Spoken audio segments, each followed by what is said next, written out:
Hello, welcome to Into the Fire, a Burning Coal Theatre Company podcast series.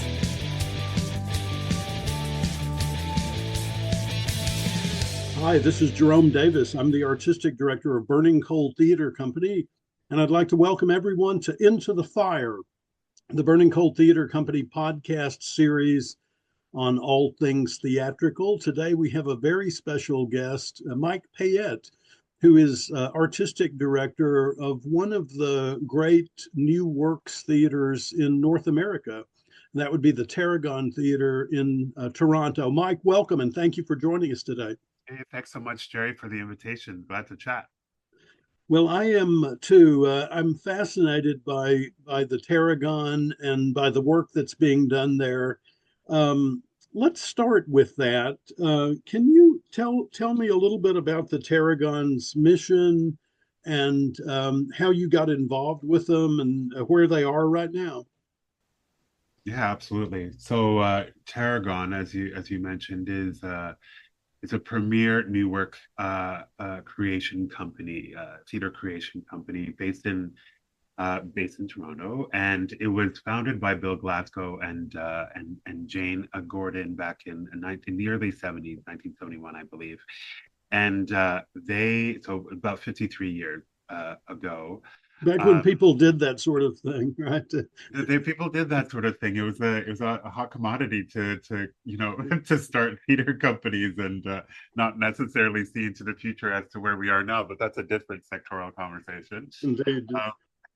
Really, the sort of origin story was to create an environment for playwrights to thrive, not just survive, but to be in an environment where they can be generative and open the scope of artistic possibility when it came to the wide range and scope of what it means to be a playwright in the here and now. So a lot of the work that we do, if not the fundamental work that we do, is we create that environment for creators, for storytellers, playwrights, who have the resources, whether that be financial, in workshop opportunities in dramaturgical discourse or educational professional development opportunities to really expand the horizons of what it means to create theater now. So 53 years later, we have developed, presented, produced upwards of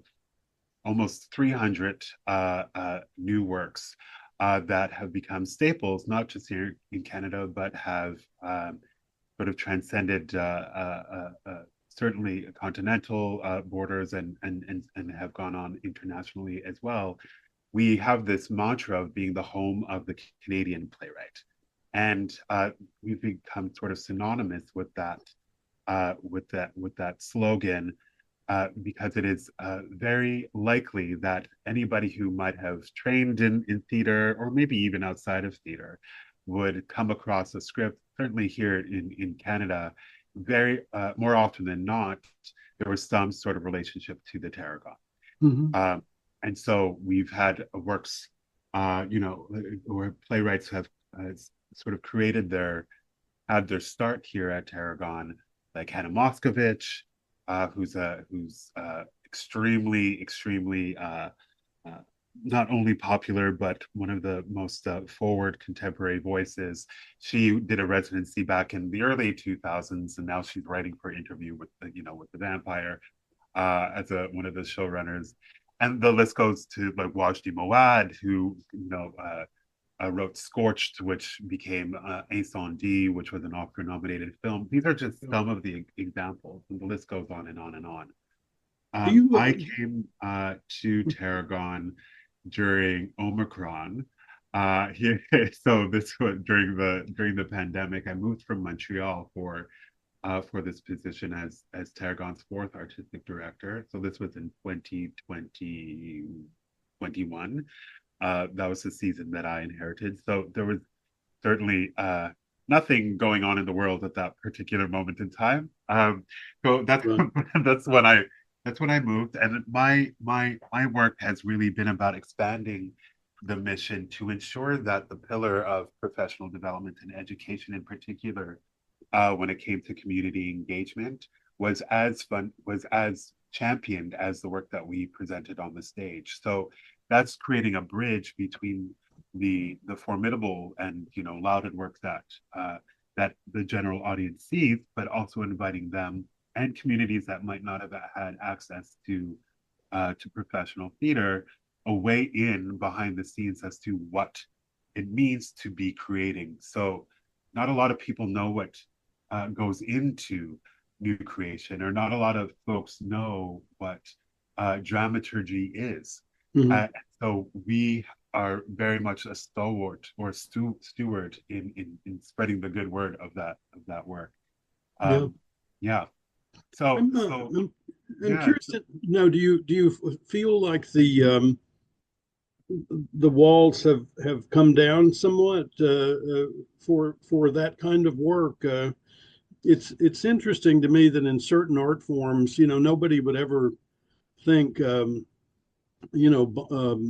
Dylan, why don't you re-record your first album again? They want to hear new music. The same is true with painters or novelists or poets. So many art forms, we look for new work, but then in other art forms, we seem to want to go back and sort of rehear the same stories over and over again. And I'm wondering, I guess, if you feel in the time that you've been focused on that um, endeavor, if you feel like that the walls have cracked a little bit, or is the audience still to some degree resistant to the idea of going to see an unknown work by an unknown writer? A great question, Jerry. I think Tarragon is uniquely positioned because this is all we've done for 50 odd years. I think from an audience perspective, our audiences have been those who lean into risk. Everything that we do has a natural risk element because it's never been done before. Mm-hmm. That being said, I come from the philosophy that regardless if it's a world premiere or it is a revival of a show, everything that we do as theater makers is a new work, because we're always investigating it through the lens of the here and now, regardless if it's contemporary or a period piece, what have you, if it's a Eurocentric piece, if it's from the continent, if it's an American play, whatever, or Canadian play. Everything that we do comes from the lens in which we are living in right now. And theater is as you know, as I'm sure you testify about as well with your work, everything that theater offers is a mirror to the society that we live in the moment. And so you can look at a Medea and ask ourselves, what is the significance in the here and now as to why it's being offered. I think there is, the industry here in Canada, and I don't know how it is as much in the States if you feel this way, but there's two things that are happening in tandem. There's, obviously we can talk up the wazoo about the pandemic and what that has done for folks feeling comfortable in coming back into an environment. And I think that has progressed. I think that we're coming back to that, knock on wood, we're coming back to Yeah. that keenness. But when it comes to new work companies in particular, and there's not a lot of us in Canada that focus on this, um, we can't ignore that a lot happened in 2020, certainly years before, but a lot happened in terms of social revolutions, and geopolitical conversations and conversations around representation or who's allowed to have a voice, on a main stage.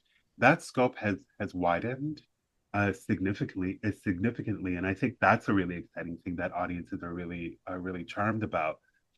But there's the reality as well that there's a lot of fear and unknown about the world that we're living in right now, and so there's no doubt that I think from a populist perspective, yeah, folks want to see the musical. Folks want to see the hot play that came from Broadway that is making its regional rounds, Yeah. or The they one that want. already has a stamp of approval from someone, that knows more than we could possibly know, right? Right, but there, and some would argue that that's about like levity, trying to make sure that there's certainly entertainment and joy within the work, but everyone's definition of entertainment is different. And so again, with Tarragon, because everything that we do has a risk element, we're really really chuffed to have a loyal patronage that is down for the curious. They know that we are uh the um the sort of pillar of the new generation of the next, in our case, next Canadian classic. Without a Tarragon there will not be a future, to or it'll be a very difficult future to ensure that we're still promoting our established and our new voices at the same time. So it's a challenge, all that to say in our current climate, but we're really fortunate that people are still along for the ride and see the uniqueness in what it is that we do. It sounds like setting expectations is key there. You used a phrase that I'm going to now steal, if you don't mind. You said that your audience likes to lean into risk, which is just an extraordinary way of succinctly stating that. But and none of that is to say that if you do produce the next Canadian classic, that there shouldn't be a platform for that play then to carry on for future audiences too. So the Tarragon doesn't, I imagine, suggest that new work is the end all and be all of theater, but it is we do see art forms that don't have that kind of focus that seem to be atrophying. What is that old saying? If you find yourself in a hole, stop digging. Absolutely. Yeah, absolutely. I think I go back to that idea of everything that we do and we present and produce in the here and now is new work. So that also includes adaptations. That includes looking at pieces that have been done before and seeing them in new ways. Yeah. But there's this added layer, or challenge of, because of uh because of what I think institutional fear or sectoral fear, or wanting to make sure that we're getting the bums and seats, that there isn't necessarily an appetite to see new work. And I don't agree with that, obviously.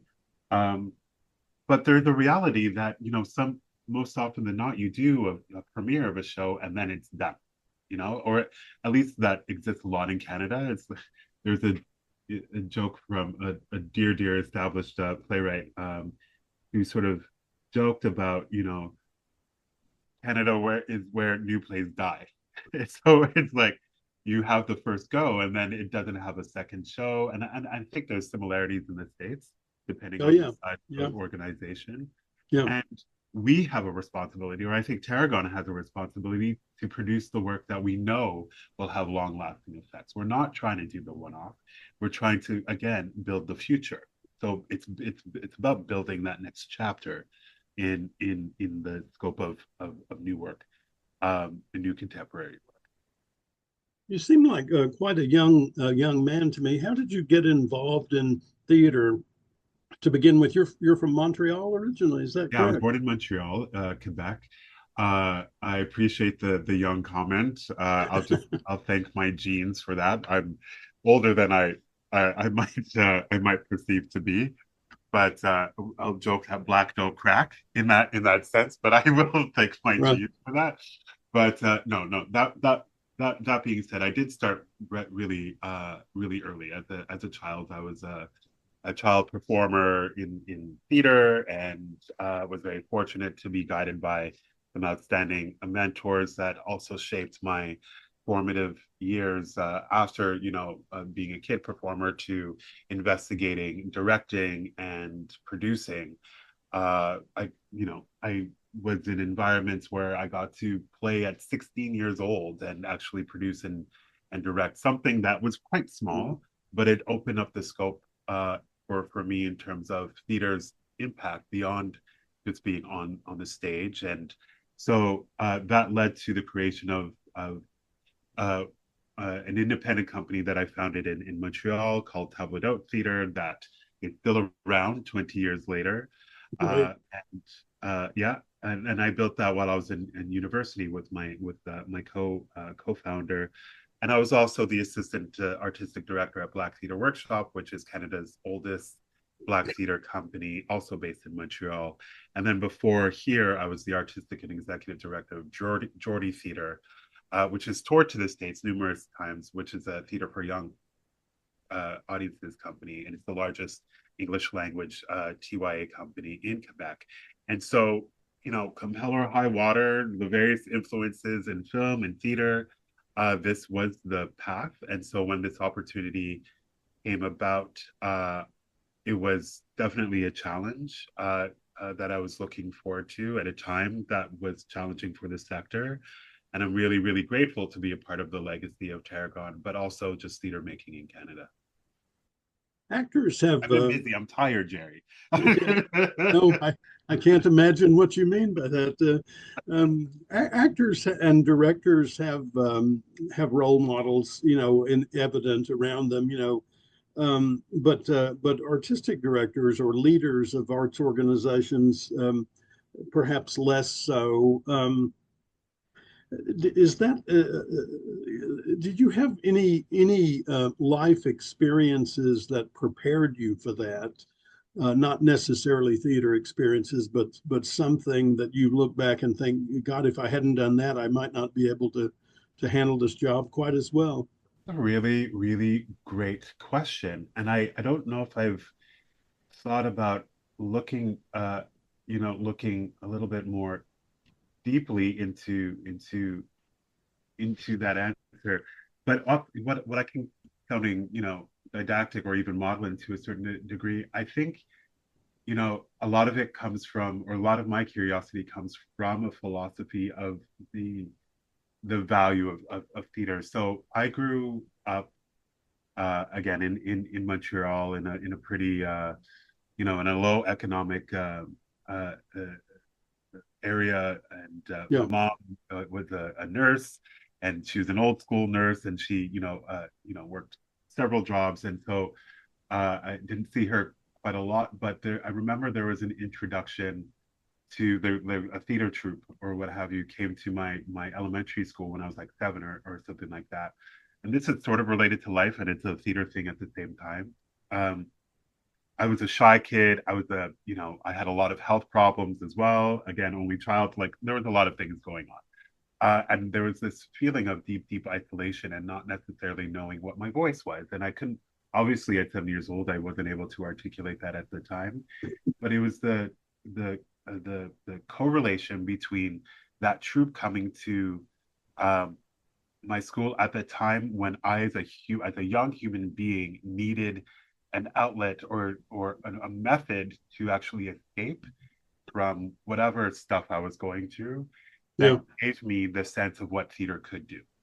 And so that value system has really stayed with me for whatever, over 30 odd years at this point.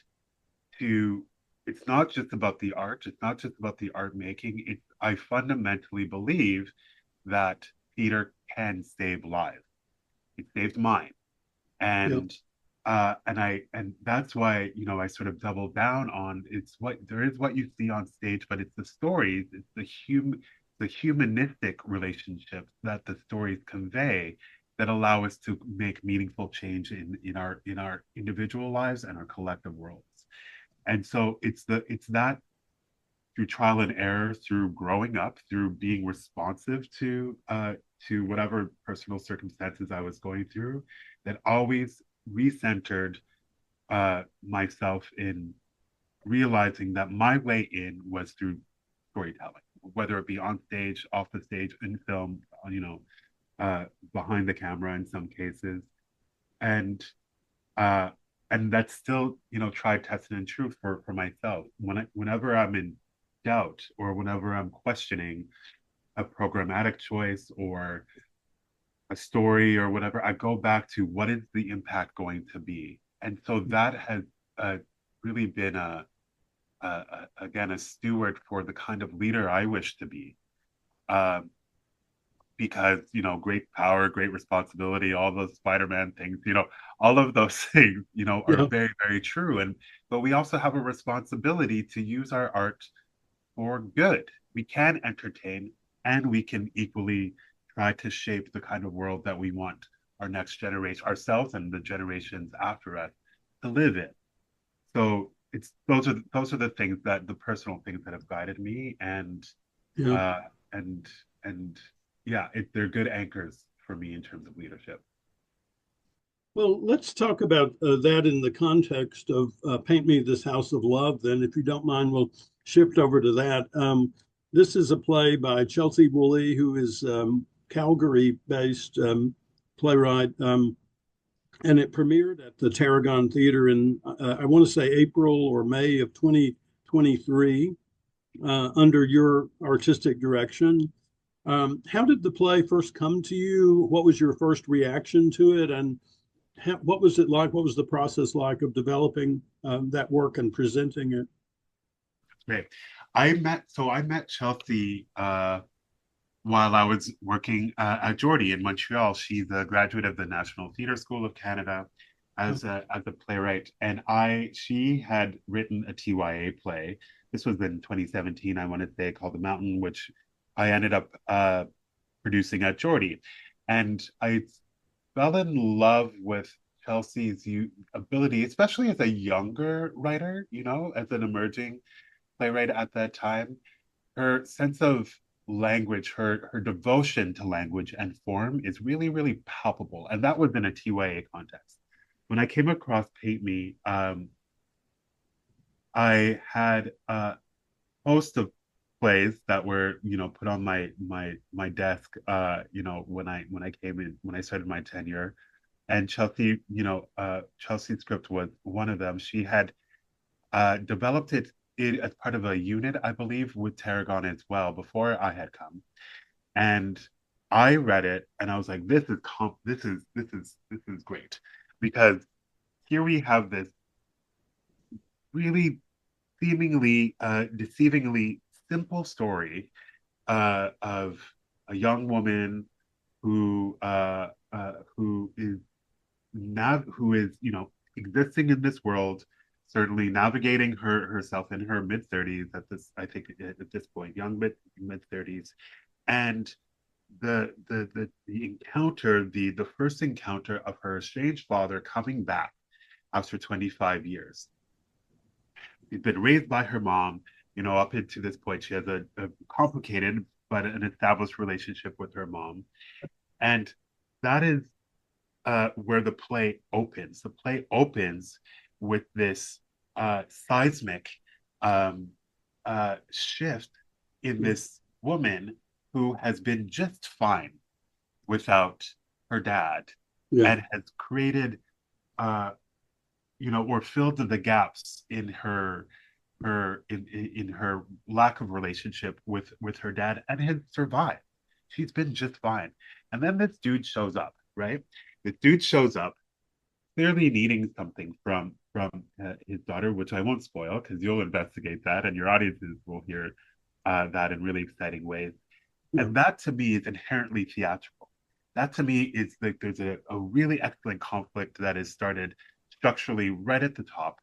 And over the course of whatever the hour and a half, we are voyeurs. Our audience are voyeurs in the coming together, the and the redismantling of this relationship.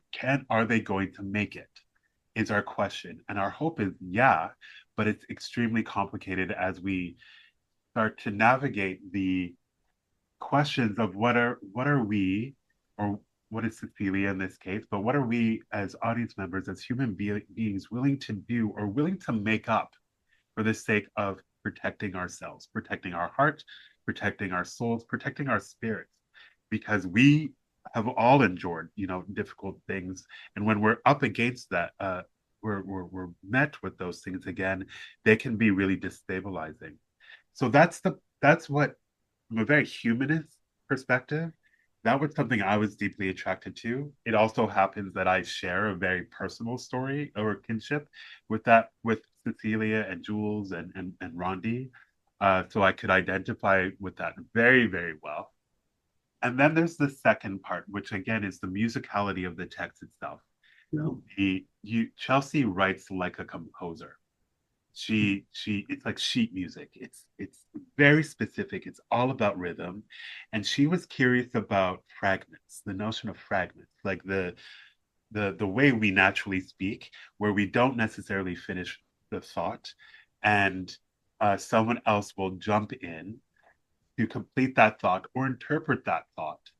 And that fragmentation, as it relates to the gaps that she, from a social humanist perspective of the things that we are willing to make up, the lies we tell ourselves, or the great fables we tell ourselves to protect ourselves with that syncopated language, is an artistic form and dramaturgical dream.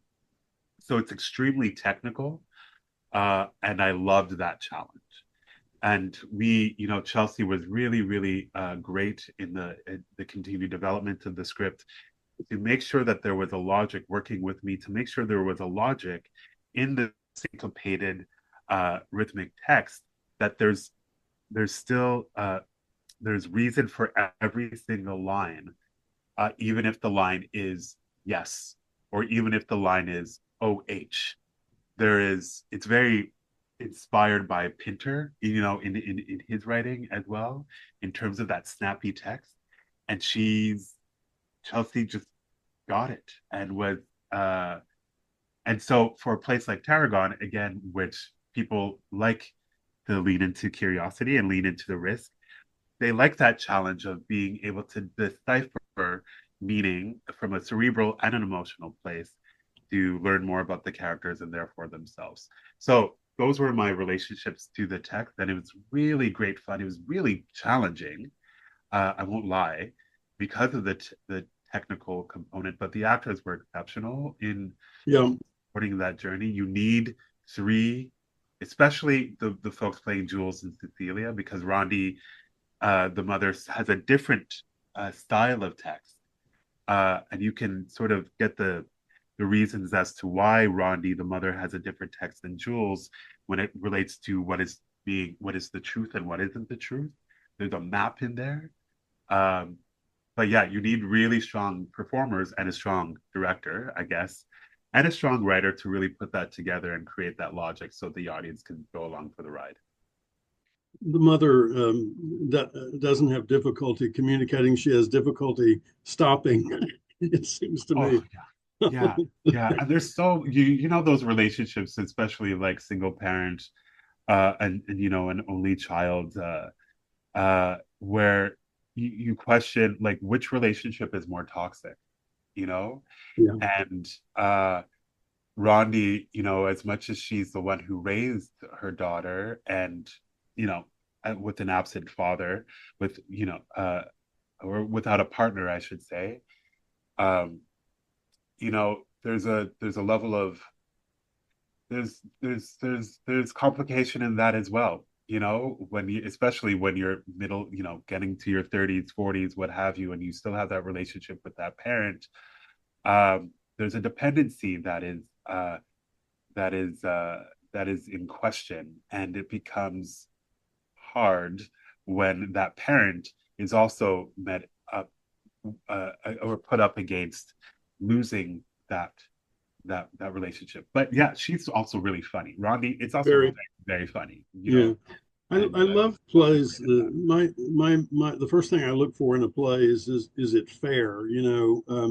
Is it fair to the characters? And I felt like this play lived up to that in a big way. I didn't at any, there are moments where you think, gee, really, from all of them, but then there are other moments where you entirely stand in their shoes, and I just think that's quite an achievement. Mike Payette, artistic director of the Tarragon Theatre in Toronto, It is quite an achievement to do what you're doing as well, and what your theater has done now for 53 years. So thank you, and thank them, for that as well. And the next time we're up in Toronto, which we are likely to do, at some point, we will come and see a Tarragon show, no matter what it is. Thank you very much for joining us today, Mike, and best wishes in the future. And let us know if we can be of help to you in any way going forward. Thank you so much, Jerry, for the great chat, the invitation, and the door is always open. And congratulations, and I look very much forward to hearing all about Amy the South of Love with your fine company. That one opens on January 30th, and will run for 3 weeks through February 16th here at Burning Coal. BurningCoal.org is the place for tickets. 919-834-4001. The phones are ringing right now. So again, Mike Payette, thank you, and all good things in the future. Take care.